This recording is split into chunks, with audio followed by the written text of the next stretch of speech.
Yes. I just saw that. I didn't know. I just made it. I used my daughter's credit card, so I didn't know if it went through or not. Yes, it did. I saw it. Okay. That's commitment, baby. Right? That means you're feeling good. Either that or you're feeling bad. I felt, after I got off the phone with you the last... Are you taping this now? Yep. Okay. After I got off the phone with you the last session, I'm like... what you said about the scale, and I got up the next day. I kind of ate a lot the night before. I don't know if I kind of did that on purpose to myself, maybe subconsciously, so that I wouldn't step on the scale, but I was like, I'm not stepping on that baby, and I haven't even thought about it since. And all I can say is I felt so free. You have no idea. I sitting there saying to my husband, I don't think I've ever felt this free in, I don't even remember how long. And every day I feel freer. Like, I'm not paranoid about, oh my God, that little thing I ate, is it going to affect the scale? It's like, for me to do that, it's huge. Like, you mean like a miracle? You mean like it's a miracle? Yeah. No, I would agree. I experienced the same thing when I recovered, and it was like a moment. It was like that moment, it just goes, whoosh. I'm aware. I'm never going to do that again. I would rather be 500 pounds. That was horrible. You come out, and it's like, why would you go back? Why would you go back? And you know what the funny thing is? My one daughter lives, not here, but my daughter that's here got up, and she's monkey see, monkey do, right? So she had seen me for the last 3 days. I'm not weighing myself, or 4 days.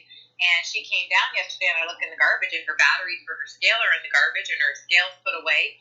And she got rid of every device. And I hear her talk now. She sounds like me 2 or 3 weeks ago when I said, she says, Mom, I want to do this. And she goes, but I don't want to be fat. And she sounds like I did. You know, and I'm looking at it going, oh my God, that was me 2 weeks ago. Yeah, what this is you're leaving the cult, right? So imagine you're in a cult and you want to leave, but you're afraid you can't handle it if you leave. You're afraid that what you've been told and indoctrinated to believe in the cult is true, that you will be a piece of shit, that God will hate you, right? But you want to leave. Right. And so the process of leaving is really getting to, but if I stay, my life is worthless. I have no freedom. I have no life. I have nothing. So that's the part that you and I focused on over the course of 2 weeks is how horrible it is to be in that space and to really look at the illusion that it's going to benefit you. And when you can start seeing that there is really no reality, there's no benefit in reality, it's all beneficial in fantasy. That's the only reason why you were there, is because there was a fantasy you thought you'd achieve, even though the evidence is that it was just an illusion. Even when you were thinner and the go-to fitness expert, you never really connected the dots to how miserable you were. You just were like, I'm winning. People like me, even though you can't go out. Your mind is completely hijacked by this dark space of total and complete controllingism that is completely removing all authentic reality and all sense of freedom from your life. It's an illusion of freedom that doesn't exist. And so, which is why you fatigued, which is why you're like, I can't do this anymore. Those are the moments you say, fuck it, I need to eat. I would rather eat right in this moment. I'll just put all of that on hold because I need some sanity. It is absolutely a nightmare that you were in. And so it takes the recognition it's a fantasy, that it doesn't exist in reality. Then it takes the willingness to experience loss of that fantasy, sadness of that fantasy, and then the willingness and humility to go into a reality you don't even know exists. You didn't know this existed.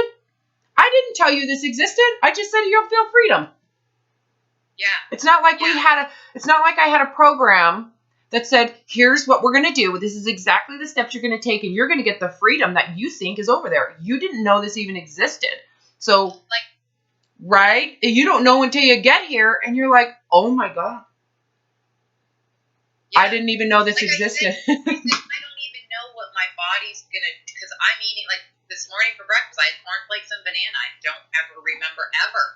And my daughter asked me a question. She said, "But Mom," she's panicking. "How do I know what my body's gonna be? You know, I'm letting go and I'm trying." And I said, "Well, let me put it to you this way." I said, and I feel this. It may be, correct me if I'm wrong. I said, 4 years ago, she was the girl who never went on a diet, ate whatever she wanted, ate junk food, ate whatever she wanted, but stopped when she was full, and she was 122 pounds.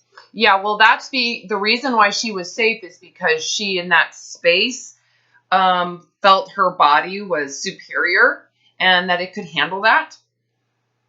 That's how, yeah. And so she didn't have to manage anything, but the moment she went on a diet, it changes. Correct. and then she kept gaining. Yeah, so what I want you to see, let's look at it from a distance, this is why I believe it's a syndrome, that when you combine these specific things, when they are combined, all of a sudden this proliferates, or this eating disorder begins to increase. So when you take ego, survival, withinness, that was one thing she had alone. She wasn't yet manipulating her food. She wasn't at all. Correct. But once you start feeling, I need to keep this, I need to get back there, now you have to implement the rescuer of a diet. So then food now becomes something you have to manage and manipulate. Once someone does that, they're going into hell. You got it. You just, remember when I said to you. That was her, basically, if you take her for an example, she could get up and have an English muffin for breakfast and whatever for lunch and whatever, and would just sometimes not even eat all day, but at dinner she'd have a Big Mac, whatever. That's her body's set point. That's her natural. Yeah, it requires no control on her part. It doesn't require control of the food. It doesn't require control of anything. It requires no thought other than, oh, I'm hungry. What sounds good? That sounds good. Okay, I'll have some. And then you stop when that hunger goes away. So there's no emotional neediness attached to it. So there is emotion attached to food that's natural, that I'm sharing love, I'm experiencing people, there's abundance, and that's important to our survival mechanisms. But once food is dangerous, once food quantities are going away, once you can't have that, but everybody else is experiencing it, you become defensive. So now you have these primal symptoms that are very human nature. They're human in nature under survival circumstances or famine circumstances. So this takes us back, and this is where I was headed, to this is why I have really studied Maslow's hierarchy of needs. And Hierarchy of needs? Yes, and which is basically he studied human behavior as it concerns our primal animal instincts and conditions psychologically that are predictable, right? Human behavior predictability. Like, look at us as an animal, like dogs, like other mammals. We are mammals. And so if we study ourselves like we study apes and dogs and cats and different other animals, we would see there's predictable psychological impulses and emotions. And that's what he did well over 50 years ago. Okay. And he studied and found that our behavior is based around prioritization of survival. So that our minds prioritize what's necessary for us to stay alive before we can go into other things that aren't necessary. He found that our psychology is wired to prioritize the fundamental, so the base of his pyramid, the hierarchy of needs, the base of the pyramid that he created is how we relate to the physiological needs to survive: air, water, food. Okay. So our mind, our entire psychology, every ounce of our wiring is wired to prioritize those needs before anything else. So if I want you to imagine if if there was no food available today, what you'd be thinking about all day long. You got it. That's not a problem. Starvation diet. Correct. You're triggering the most primal survival need. Okay. But yet the current industry, the current environment we're in is abundant with food, right? So people studying this think you have an eating disorder. They're not looking at the fact that you're self-imposing a diet that is telling you that food is dangerous. Food is going to make you unlovable. Food is a problem. You have to control it. And they're telling you you can't have gluten, dairy, wheat. You can't have anything. It's all dangerous, right? So imagine the triggers, psychological triggers, especially since it's fictitious, it's made up. So when you eat a carb, you don't die. You're not dying, but yet they're teaching you it's going to kill you. You know what I noticed through the years with my dieting and watching my daughter is I went from maybe being able to eat 1,700 calories and lose the weight to like 1,500 calories, lose weight, and then 1,200 calories and actually start to gain weight. Well, yeah, you're inflaming your brain with fear. I mean, so if where's my metabolism? Did I shut my whole metabolic system down? Well, in short, sure, yes, but hormonally, what we're talking about is inflammation and how the brain responds to survival mechanisms, which is all to preserve your life. So for millions of years, the body went into self-preservation around we need food storage, not we need to get rid of all of our food storage to survive. We need to be as thin as possible to survive. So we have a system in place right now that is basically flipping, the belief system is flipping everything upside down. However, your inherent wiring is the opposite. So what they're telling you is to survive, you have to be as thin as possible. Isn't that funny? Yeah, no, and the worst part is to survive, to be thin as possible, but to survive, I was to the point where I couldn't let food into my home. Correct. Well, that's because have a loaf of bread. That's how primally stimulated you were.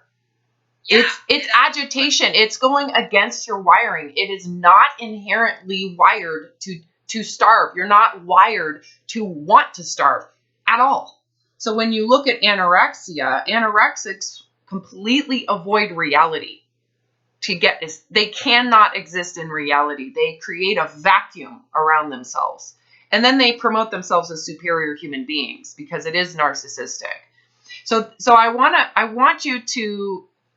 to talk to you about this as a syndrome, okay? Because that's why you recovered so quickly, at least for now, because you could go back in if at some point you actually gain weight and you don't want it. So.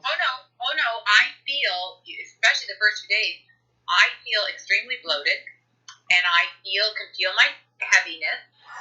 Okay. But I just think it's part of it. Yes, but there's at some point you might go back in and you might be thinking, oh no, but I'm opening it up to the grace of just a case. And I don't want you to feel bad if you do. So I'm giving you grace right now to go back in and out and in and out. And that's okay. You might not. I never have gone back. It's been 20 years and I've never gone back. But I see this a lot, and it's some people come out of this and they experience this freedom, and then they get excited about the potential to lose weight, and then they go back in and they don't know what happened. So I'm just saying that just to give you grace. So let me go back to what I was talking about, the syndrome. As the definition of a syndrome, do you know what it is? No. Basically, it's when there's a set of symptoms all together. We're going to call it polycystic ovarian syndrome. We're going to call it, a syndrome means, well, they have this and they have this and they have this. So we can look at this and say, well, all of these together are showing evidence of something's wrong, but we're seeing it all together. So I don't think this is a disease. I don't think this is a disorder. I believe this is a syndrome.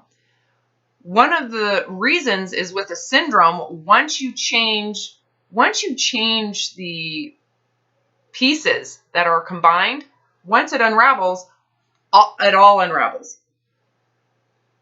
And it's fast, right? So it's psychological syndromes.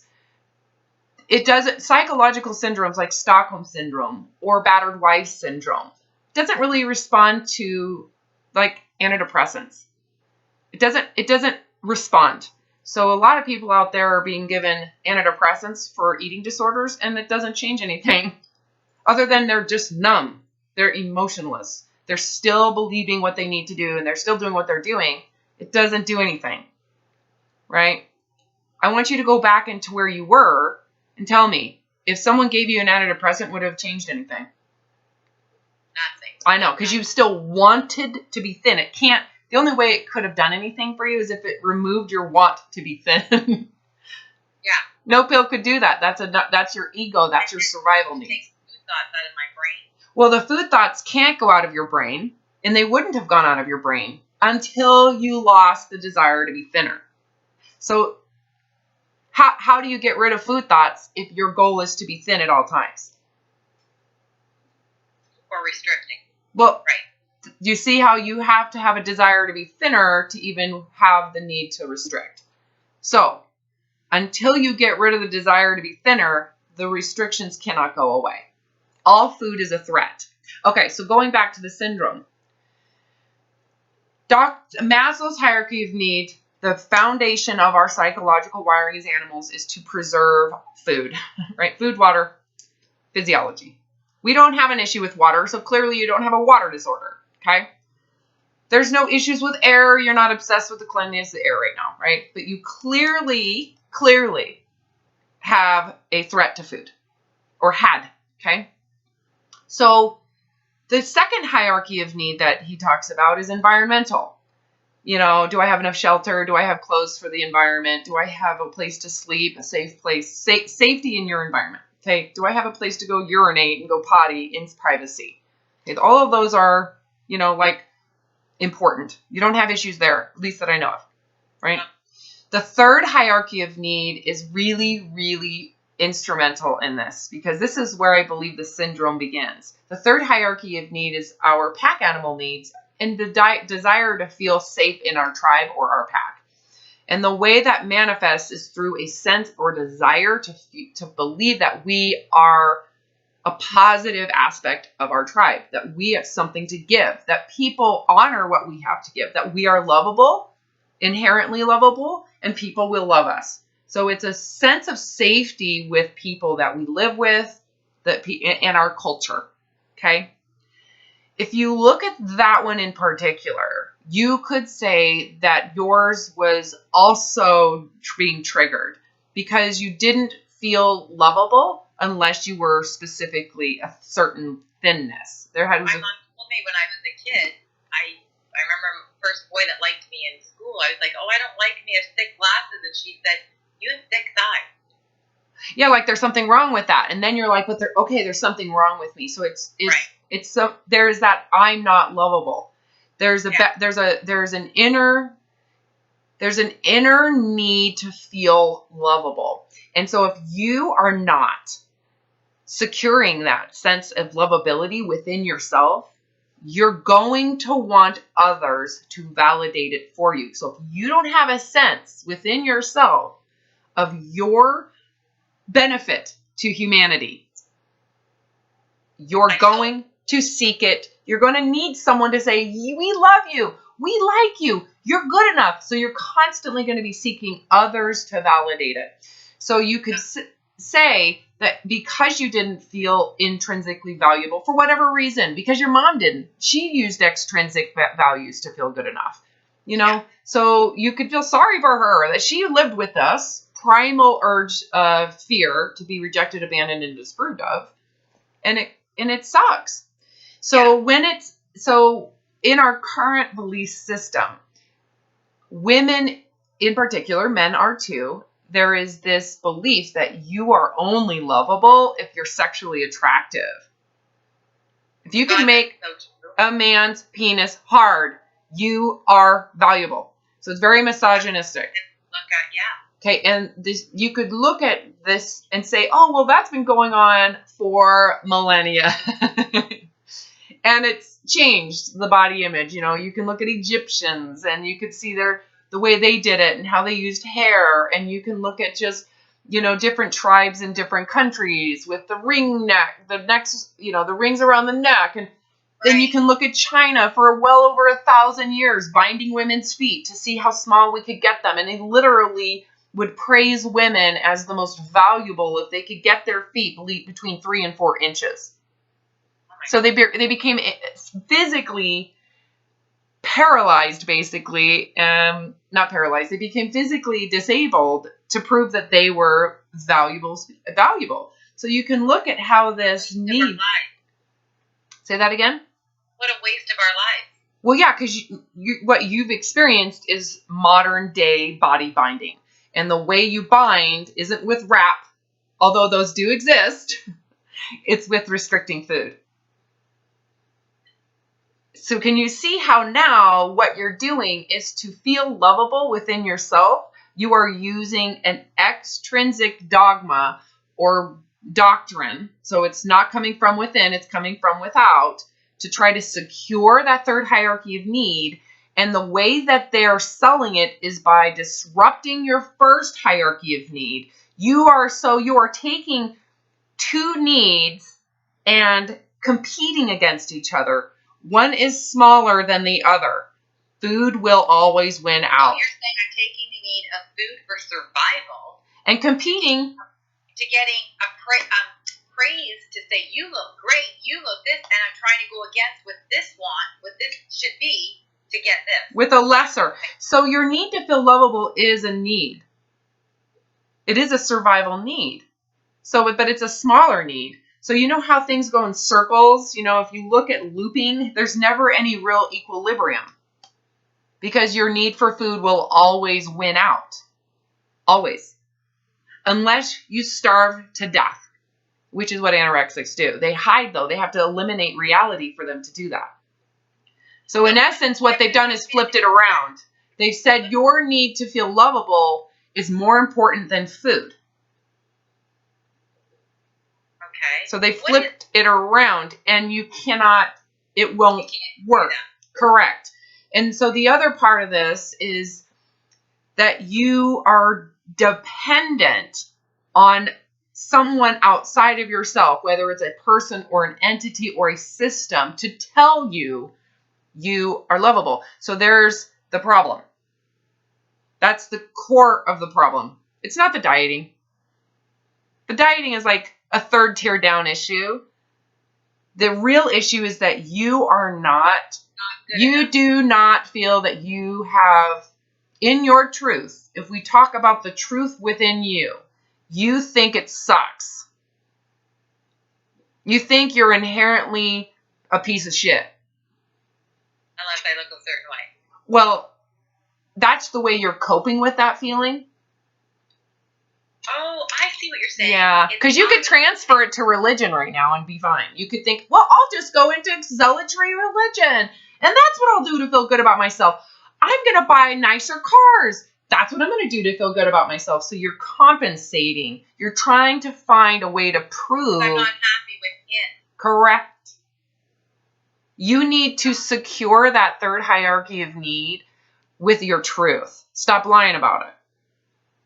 What if you, and the way you do it is to make yourself unconditional to these programs or dogma that are out there that say you have to be this to be valued. You have to say, well, if I'm not that, then relative to that, I suck. So you have to go into the willingness to be a shitty person. Okay, I know this sounds counterintuitive, but you're afraid to be a shitty person, and therefore you have to prove otherwise. So what if you inherently are a piece of shit? What if you're a lesser human being at the core? What if God made you inferior? Truthfully. The question you have to ask yourself is there something wrong with that? No, because it's beyond my control. Correct. You got it. So you have to be okay being an inferior human. I've been inferior for 20 years now. I'm a perfectionist, so I want to see everything well, perfect. The perfectionism is a consequence. You're not a perfectionist. Perfectionism is a symptom of someone who's trying to fix their inner suckiness. Oh. Okay, that makes sense. Well, it should feel truthful to you. You should be like, well, no, duh. Yeah, well, that's everything I do is to try to prove that I am a valuable person to some set of standards that I've been given. They're not even my standards of perfectionism. To reach these ideas that have been programmed, that I've been programmed to believe. Like, my house has to be the cleanest. I have to be the smartest. I have to have the most talent. What's the difference between that and having goals for yourself? Like, well, that doesn't mean to walk around and live like slobs. Now, that was narcissism, what you just said, imperfection. So why would I be suggesting that you be apathetic and do nothing? Is that what you want to do? No. Oh, so do you really need... feel lazy. Well, that's a criticism. Why? Well, why is that lazy? If you sit on the couch all day, watch TV, and eat bonbons, that's not lazy? You know what? I want you to go into what would promote that in someone. Depression. Oh, so is there no compassion for that? Should we call them lazy people? No, totally. But so do you see how, just listen to me for a second. Just listen. So can you see how your criticism of that, as if they're lazy people, has no context around why someone would feel paralyzed in their life? Yeah. You've removed all context and just labeled them lazy. So you're saying, but they're inferior people. Are they really? Or is there something going on that would promote? Because it's not human nature to do nothing. We're naturally under the right circumstances. We like to do things. What I'm saying is, if I'm not looking for an excuse to do nothing. Well, of course not, because that's not your situation. So why even project fear of being seen as lazy, which is, again, the narcissistic need to prove that you're not a bad person. When I hear someone who does not do anything, I don't think they're bad humans. I think their circumstance and their state of mind, and there's something going on. So I don't label them as inferior, because I don't live in that type of narcissism, right? Okay, I have 3 kids, and I know that, like, just looking at different personalities and stuff, I'm thinking sometimes I'll look at one of them and I'll think, okay, you're feeling sorry for yourself and you're in a rut and you need to get out of it. Does that make sense? And then sometimes the other one might be genuinely going through a funk, and that's normal. Like, I really... Up until this point, I don't know if I would necessarily trust your discernment of your children. I'm just saying, up until this point, you projected your issues onto them. You know nothing other than those issues. And so as a parent, of course, I have my own kids, right? And I have to be aware that they're capable of their own life and figuring it out.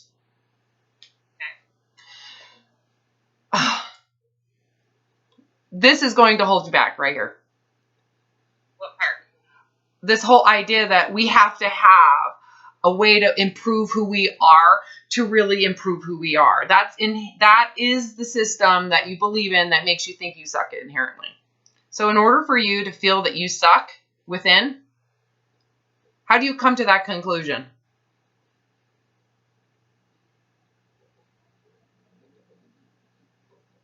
I didn't really think I thought I sucked from within, but I must, because I was doing things to look for approval. Yeah, so you believe that without all of what you're doing, that you are inherently a bad person. That you have to be doing all this stuff, whatever those rules are, to be a good person. No. So there's conditions around it. I was either really goal-oriented in life. That's a sign of someone who's trying to feel better about themselves. Or I was the complete opposite, where I was in a total slump. Well, that's what happens when people do the overreaching. It's all or nothing. So that total slump is a consequence of you feeling paralyzed, like the lazy-ass person sitting on the couch that you just shamed. It's no different than me being goal-oriented, just to the other extreme. Yeah, you need to... No, it's the actual consequence of your goal orientation. Oh. Now, you're not looking at that. So you got to open your eyes. You got to open this mind and go, oh, well, the reason why I was feeling so lazy, because I was exhausted from the abusiveness of my goals to better myself. Okay. I get that. Good. So we're going to go... Let's go back into you feeling... My goals sucked life out of me and got me there. Pretty much. Yeah, you're overreaching because you think that you inherently suck because you need to reach these goals. So in order for someone, I'm going to answer the question I asked you a little bit ago. In order for someone to believe that they suck, they have to have an ideal they are comparing themselves to. You can't come to the judgment of I'm a bad human without some idea of what good is. Complete honesty, I don't think I even know what good is. Yes, you do. You have all sorts of beliefs. You're using them on your kids. They're programmed. So this is how this works. Once someone internalizes a program, it's like dogma. So we don't question them because it's unquestionable truth. For example, being thinner is better. Being cleaner is better. Being smarter is better. Being richer is better. Having the nicer stuff is better. So there's all these beliefs that we believe in. And once you've internalized them, you don't have to believe them anymore. They run you, right? So you begin to just do what's necessary. So they become unconscious. Okay? That's what dogma does. I never would have questioned my desire to be thinner as a bad goal. I never would have questioned my religious belief system as something that would promote shame, guilt, feelings of inadequacy. I never would have questioned what I wasn't looking at, right? So when you look at the dogma that you've internalized, and it can be simple, it doesn't have to be complicated. It could be something as simple as thinner people are superior people. So you should have a goal of being thinner. Yeah, as a little kid, I always looked up to people who were really thin because I used to look at them and think, oh, they must have the best life. Yeah, that's fantasy, right? Because you lived, and so that right there, there was already at that point dogma installed, programming installed. And you weren't born with that program. That was installed in me. Correct, from just wanting to feel lovable in your own tribe. And so if you're in an environment where all you see and experience is conditional, like praising and conditional judging, you could see why you would all of a sudden go, okay, I want praise. I need that. I need this. The neediness around trying to feel valid and just loved, And how do you feel loved when you're being raised by someone who doesn't love themselves, who is attaching to these programs, societal programs, to want to feel valued? That's why I meant, oh, your poor mom was miserable. She didn't know how to love herself authentically. She only knew how to love in a diminished way through filters, like programming filters. You only feel love if you programmed here. So do you see how it filters love? It's like, so there's still love. It's just super filtered. Mine came from my parents. It came from the filter of extreme religion. It's still an incredible degree of love. It just required I fit inside that religion to experience it. Right. Thus, spirituality, right? So that's what you felt in thinness. It's this extreme measure to feel love. And that was what you were chasing, is that feeling of love through thinness.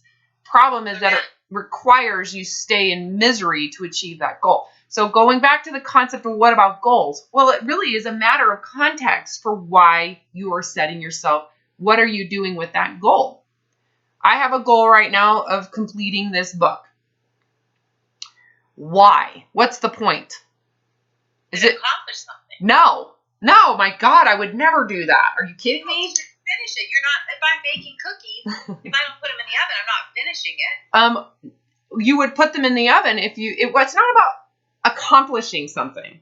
I don't need to accomplish something. It's really about something that you have to finish something you started. No, my goal in writing this book is to help people like you. It has nothing to do with accomplishment. So if I'm baking, it's to say because I'm going to feed my family.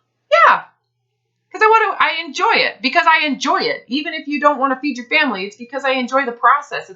It's like an activity. So it's intrinsic versus extrinsic. Oh, okay, I get it. So yeah.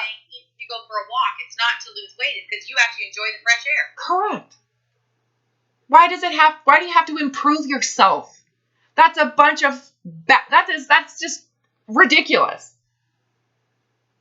That makes sense. Yeah, so that's the problem, is you think that we have to improve ourselves. That's a sign you think that I inherently suck, and I have to prove myself by accomplishing something. That right there, I will never go back to that. Ever. That is abuse. That's abusive. Can you imagine if I told my kids they have to accomplish something for me to really appreciate who they are? It puts pressure on. Oh, and you're basically triggering, you're not lovable until you prove otherwise. I'm only proud of you if you do this. You need to accomplish it. So do you see how that right there, it's so easy to not see. But the concept... So if your son, daughter, I don't know what you have, but I think you have a son and daughter. If your daughter's laying on the couch watching TV and you know she has a test coming up, I will let her have bad grades. She needs to figure this out. Okay, you won't say, come on, you need to get studying. I would, but I'm not going to sit here and tell her that she's a bad person. I'll just let her fail and then go, well, what do you want to do? My love for my daughter is not going to fit in a stupid little filter like that.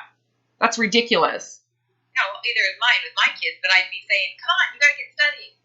Well, at some point, they have to figure it out on their own. Agreed. Yeah, so there's a difference between suggesting your child study and get the work done and thinking that they're terrible people, they're sucky people, or there's something wrong with them. Yeah, I agree. Okay, so when you would go into your lows of lows, you think I would be like, she's just lazy. What a piece of shit. What's wrong with her? No, I would think she's in a funk.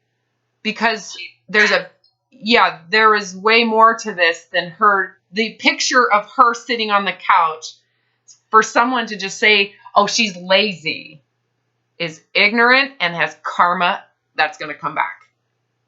You better never sit on the damn couch if that's what you're going to do. No, I have to. I know, but you get my point? I've been that person, and sometimes I have self-pity.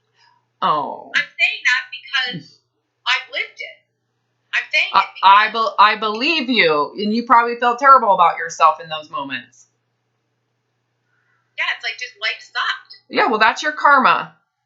Karma's a bitch. Oh, I believe in karma. Yeah, well, that you have to serve that. If you're going to hold yourself holier than thou and hold yourself to these standards of narcissism, you get to have the couch and feel shitty about yourself because you're not reaching these almighty standards of superiority. So when we look at goals, the whole concept of goal setting, it really comes down to what are you trying to prove? Is this a goal that is survival oriented around you wanting to feel lovable as a human? Are you trying to prove that you're a good person? You know what? I'm to the point now, I'm not trying to look lovable, be lovable to my husband, to my kids, to my mother, to my friends. I want to feel good about me for me. Okay, so what you got to be able to do is to do it without social dogma and brainwashing. So a lot of people say that, okay? This is actually a really important little section of this conversation. There's big issues when someone says, I'm not doing it for someone else anymore, I'm doing it for me. That's great. The problem is if you're doing it for you to love yourself and you're using social dogma and programming, that's where shit gets really bad. So for me, when I wanted to be thin, it really wasn't about anybody else. It was about me wanting to feel lovable. So therefore, I was the one holding myself to thin supremacy, and I did it on such an extreme way. No one else, I didn't hold anybody else to that extremism, but I held myself to it. So, me too. So that's where it gets really, really dark. So is it really self-love if you're using social programming to feel better about yourself to yourself? You lost me. Is it really self-love if you're using a social program like Thin Supremacy to love yourself? I'm not using thin supremacy I know, but anymore. I know that, but I want you to answer the question for others. For anybody. Is it really self-love if you're using... self-love. You're trying to get other people's love. Well, what if someone says to me, but Robin, it's not about other people. I'm the one that wants to be thin. Is it really self-love if you are using a social program to feel... You got it. It's not at all. You're still using social dogma. So it's not really intrinsic. This is where people it's unconscious. They're not aware. They think, I want to love myself. Therefore, I'm going to use body image to feel loved. You're still not loving yourself. To get other people's approval. To get your approval. Correct. Because you want to feel good. And it's not even about you. It's about you following a program to do it. And that to me is the actual... We're getting closer to the foundation of the issue, which is you have to be willing to be fallible, to be inferior, and still think you're lovable. So that's what so this is good because we just came back to you have to be willing to be seen as inferior relative to thinness, relative to church, relative to whatever it is, dogma, any dogma, and still think that you're worth something. So you have to remove all these conditions around productivity and working and all of this. I have to be smart. I have to be successful. Well, what if you're not? What if you suck at all those things? Are you inferior? No, I think I should still love myself. You should. I still am me. I still am the person I am. Yeah, you got it. Well, there's still I take offense to me saying the person that sits on the couch eating bonbons all day. I'm thinking I have complete empathy for them. I know that. I've been there. I've walked that walk. I can't wait for you to re-listen to this because you used that as an example of how people are inferior just about 10 minutes ago. That was your own belief system. That was the dogma that was coming out. That's why I was like, oh, there it is. Okay, then I guess I shouldn't have put it like that. I should have said when I'm in that situation. Well, you have to have... You think should somebody sit there and do nothing all day? I guess I'm referring to myself. Well, of course you are, and you project that onto others. That's how it works. Right. That's how it works. That's how everything works. What you're aware of, you think... If somebody else do that, I would feel bad for them because I think they're probably in that spot that I was. Yeah, but when you do it, you're not having any compassion. You just think you're a piece of shit who needs to get off your ass and do something. Without any context around how intense, right? So... You know what I think now? I think I need grace now. I think I need to give myself... Oh my God. That... I think I need to give myself that time to figure me out. Correct. You need to, and not only that, but to see that what you've been doing is actually promoting this paralysis that is not worthy of shame. You shouldn't feel shame about that. You really look at what's promoting it. Holding yourself to standards that are outside of your reality to prove you're lovable, that's shameful, right? Yeah. It's not even you that's shameful. It's the standards that someone told you. The shame is actually in the standard. I was bowing down to that. Yeah, well, and that should be shamed within it. Not you. Not you. Your reality is your reality. The standard you're being held to that is way above reality, that is where shame exists. Not within you. You wouldn't have shame if you didn't hold yourself to that standard. The standard is what carries the shame. I need to lower my standard. Yeah, you need to get in it's really about being in reality. So again, this brings us back to, in order for this to be secured, you have to be willing to be inferior and to be sucky in your reality. Because if the what does inferior mean? It means that you are a piece of shit compared to those standards. So get rid of the standards. You got it. But even if the standards do exist around us, in our culture, in your family, in your friends who are completely unaware they've been brainwashed, someone might actually think you are a sucky person because you're sitting on the couch for that moment, thinking, oh, she's lazy, when in reality, you're just taking a break from gardening or something like that. They have no context, right? Someone's going to say you suck. You're not young enough. You're not thin enough. You're not fit enough. You're eating the wrong food. Think of all the levels of suckiness you have. Get that. How do you get those negative, like, I did say this, I was telling my daughter that there's going to be people when I'm removing myself, and I try to do, when the girls all talk about, let's try this diet, or let's do this, or they put, I guess as you would say, a dogma on something, do you remove yourself from the situation? No. No, you just have to accept that that's cultural dogma, and some people don't know that exists. The definition of dogma is a standard or set of standards given to you by an authority that you are to hold yourself to without question.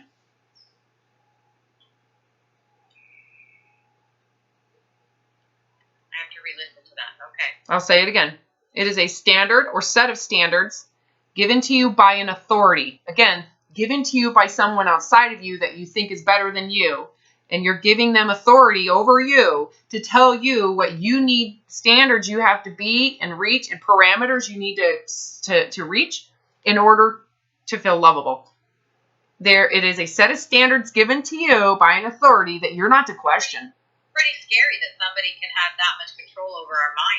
Well, yeah, I mean, look at the media, look at Hollywood, look at religion, look at politics, look at anybody out there who's extremely critical and who is using criticism and rejection, fearing your rejection and disapproval, to tell you what to do. My own parents, family, in-laws live in that state of mind. I'm constantly, and the thing is that I see it for what it is, so therefore it doesn't affect me. I'm okay. Do you defend yourself, or do you just let it go? Well, if I defend myself, that's a great, great question. If I defend myself, doesn't that mean that dogma is valid and needs to be proven wrong? Or can we just go, oh, well, sure, relative to that process, I'm inferior, and I'm okay with that. So this is where I keep on directing you. That would mean that their opinion matters. Correct. That it does exist, and we have to prove it otherwise. So now you're still stuck in, again, go back to that third hierarchy of need around, so now you're going to sit there and argue with people who say you're not lovable? Or do you just say, well, I guess I'm not lovable, and you move on? Which one's going to give you freedom? I guess you're not accepting me and I'm not lovable, so I'm moving on. Now we're getting back to what I was trying to describe to you in the beginning, where I said the way you secure that third hierarchy of need is you believe you are lovable even when you suck. Because you could be inferior. And you know what? But if you're being truthful about who you are and you're okay with that, well, all of a sudden it doesn't matter if someone says you suck. You don't have to defend yourself. You can go, I know, I do. I don't know any better. You know what you said to me? I think it was last session or the one before. You said to me, you have to mourn it. You have to surrender that what you did. I forget how you said it. I said you failed. You failed and you have to be okay with that. That's a failure. And it's like, you know what? You were 100% right.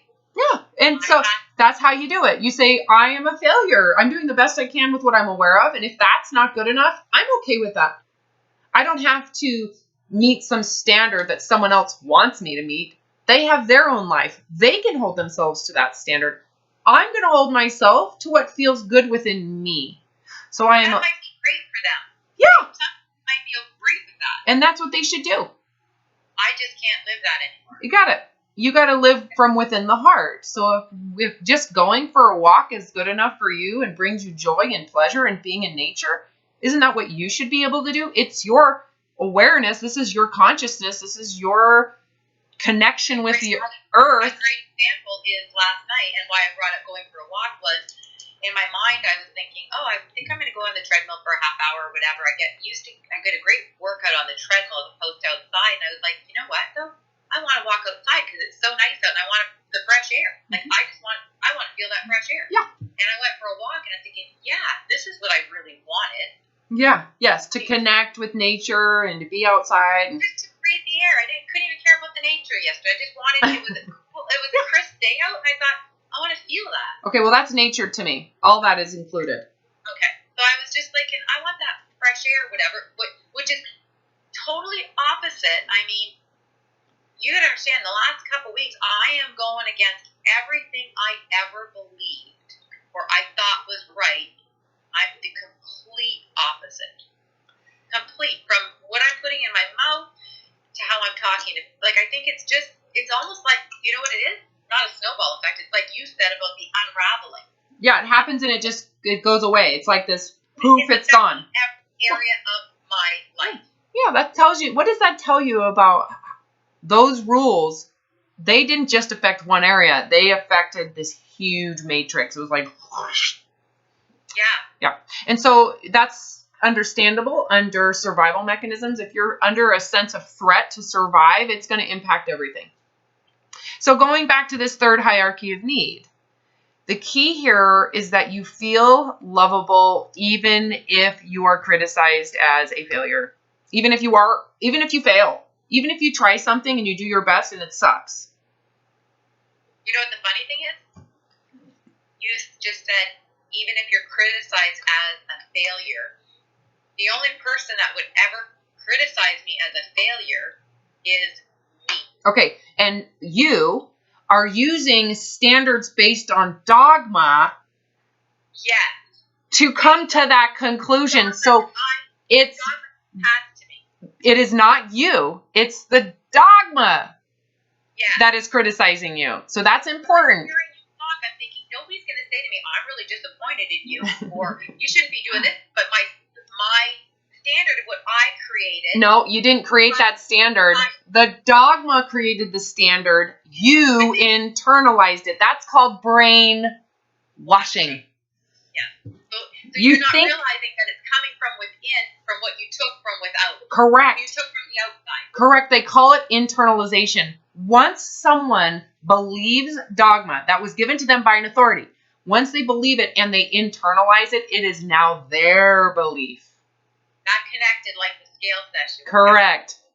So when you say, but what if I'm sitting on the couch and eating bonbons? I'm like, and who told you that sucked?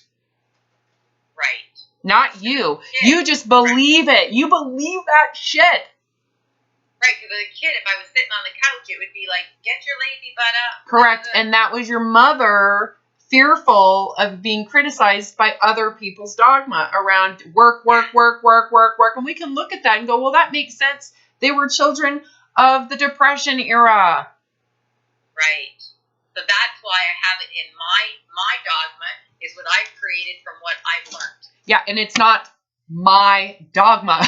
Right. You didn't create it. It was given to you. You internalized it, which is so understandable because children love their parents and want to be loved. So it wasn't like you're like, I'm about to be brainwashed and I'm doing it voluntarily. You do it out of the love for your parents. And so there's all this. I'm aware right now, I probably got the blindfolds off like this. There's probably so much more to go that I'm going to be like, oh my God, I didn't even know that. But at least the little bit I can hopefully, it's going to, like you said, it unravels, and I want it to be positive around my kids, and I want it to be positive around who I am.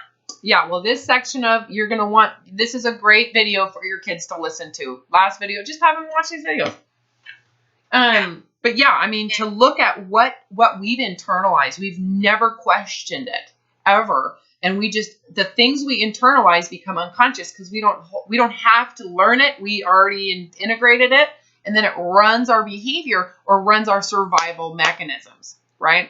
So the thing about dogma, it's not that I don't acclimate to society. I'm wearing makeup right now.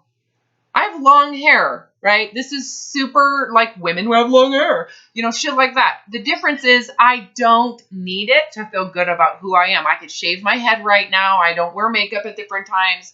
I don't have to use the proper language. I don't have to have the money. Like, I'm integrating in reality. I'm integrating in this culture, but I don't become the culture. That's the difference. I used to. I used to too. Until I needed to commit suicide, and I realized none of it was authentic. None of it was given. I feel like I was living in a pressure cooker. Yep. A pressure cooker. In a cage. To me, it was a cage. It was a very small, dark cave. It was like super dark and damp and cold, and I had no air. There was no air, and I was trying to breathe through any hole I could get. Like, I wouldn't even leave the house if I didn't look a certain way, if I didn't have my makeup done, if I didn't have... Now, I'll go out, I have a ponytail, I have no makeup on, and I have sweatpants on. Yeah. And does that mean at some point when you put your makeup on, you wear your high heels, that you're subscribing to dogma? No. No, that could mean that day I felt like putting makeup on and I felt like doing my hair. Well, what you're doing, of course, you could say that's definite conditioning from a culture, but if you were to go to a different country, you would want to assimilate. That's natural human behavior. Wanting to blend in is natural. The difference is this. There's a difference here. Are you ready? Yeah. You aren't using your ability to blend as a way to feel that you are a good human being. Yeah. Right? I don't have to assimilate to the environment to feel good about myself. I can be authentic and true and love who I am and also play the game of blending in. I don't have to blend in to feel. So this is the key. Are you ready? We're going to go back here. That third hierarchy of need is truly a desire to feel lovable. What I did and what I am guiding you to do is to secure that with the truth of your humanness that's within you. I did it with this idea. I remember thinking, well, what is it about me that makes me, whatever that is? And I just remember thinking, well, I don't even know who I am. I don't even know what that is. But I do know that I feel a sense of lovingness and kindness and rainbows and unicorns and happiness. And I just want to have fun. There's a sense of fun, and I want to connect and just love and have fun with people. And that's a sense I've had since I was a baby, just love and kindness. I know I'm a safe person. So how do I identify Robin when that is such a human quality that everybody has? And so I just decided I am no different than everybody else. And that's what I'm going to use to feel lovable. It is the love within me that I have felt since the beginning of existence. That is what makes me a lovable human being. And that's good enough for me. I know my intentions are good. I don't have any malice. And that's good enough for me. So if no one on this planet, including my parents and my children and my husband, can appreciate that, that's okay. I would rather be alone than to have to abandon that source of love within me to secure some facade for them to like me. You set yourself free. And all of a sudden, that third hierarchy was completely secured unconditionally. So I made it unconditional, meaning it doesn't matter what body I'm in. It doesn't matter how dumb I am. It doesn't matter if I'm not the right religion. It doesn't matter the religion that tells me God hates me. If God really hates me, I know that what is created from within, God, from within, from with whatever it was that was in me. And I'm suggesting you do the same thing. So do you see what I mean when I say you have to secure your sense of lovability, even though you suck?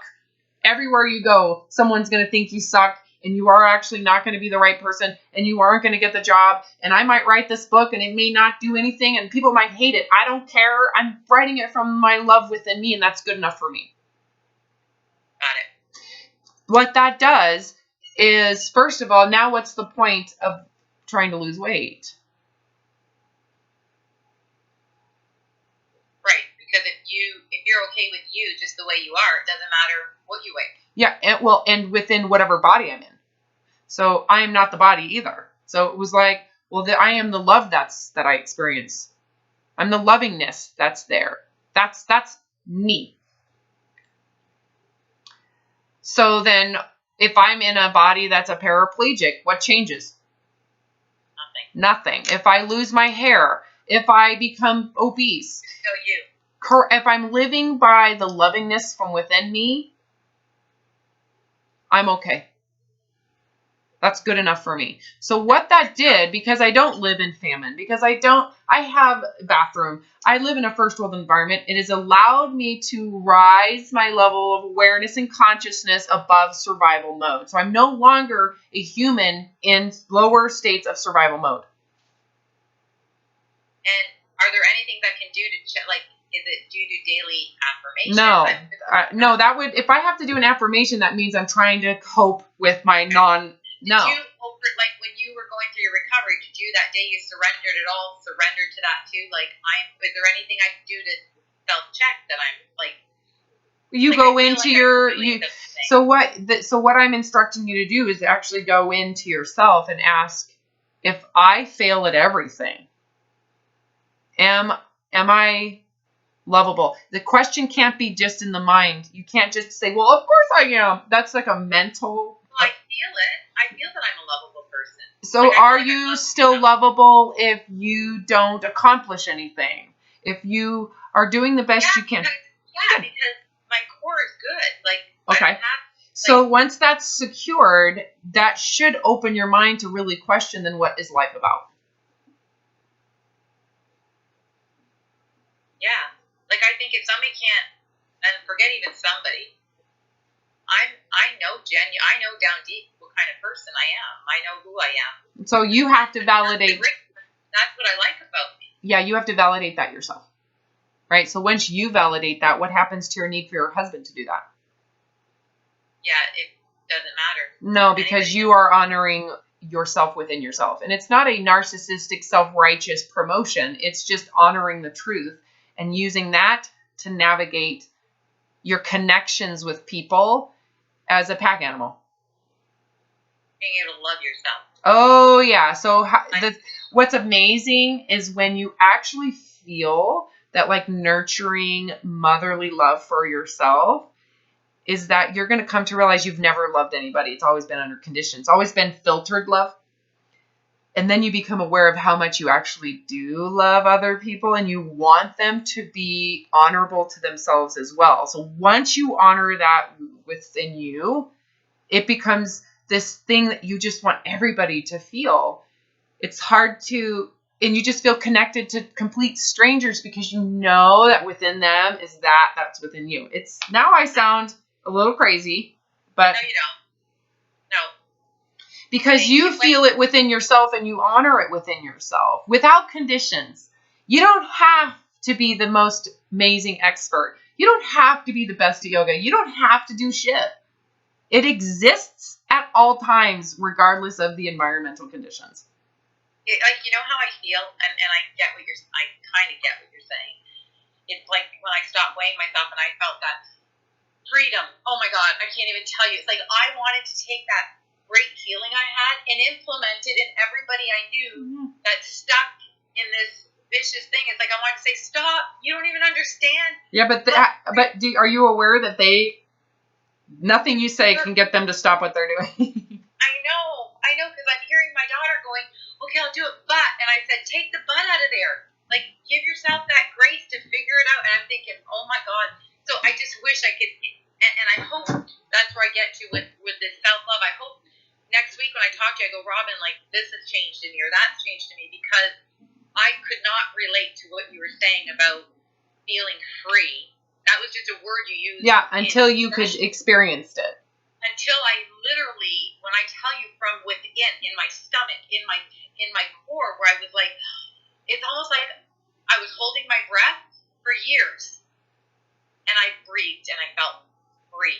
Free to where, like I can't even, free to where I understood what you said when you said, does it matter if you're 180, 190, 160, 130, 120, whatever, if you have freedom? And it's like, yeah, you're right. Like, I couldn't even think of what you were saying until I actually physically felt it. Yep. And this is the same with everything now. All dogma, all rules that you just hold. I have to do this no, you don't.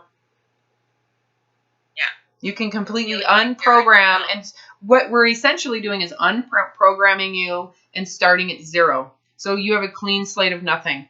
And that, to a lot of people, once they get to that space of complete and total freedom, which means in all areas of who am I and what is this life about, it will feel like an infinite space of potential, similar to someone who is just born. Yeah. And you know what, really quick, because I know our session's up. Yeah. I've been doing like so much baking lately. And no, like crazy. Like, that's understandable. With that? It's understandable why you would do that. Because I think how I express love too to my family is, doing domestic things, and I've suppressed it for so long. Yeah. Because I couldn't have it in here. Yeah. That they're coming home going, Mom, you're baking. So what I want you to do is so I'm going to give you a little assignment. Okay. I want you to, after this talk, I want you to put yourself in a space of quietude, and I want you to really go into the truth of the Alma and the lovingness that has been there at all times your whole life. It doesn't have to be filtered through baking. It has infinite ability to express itself at this point.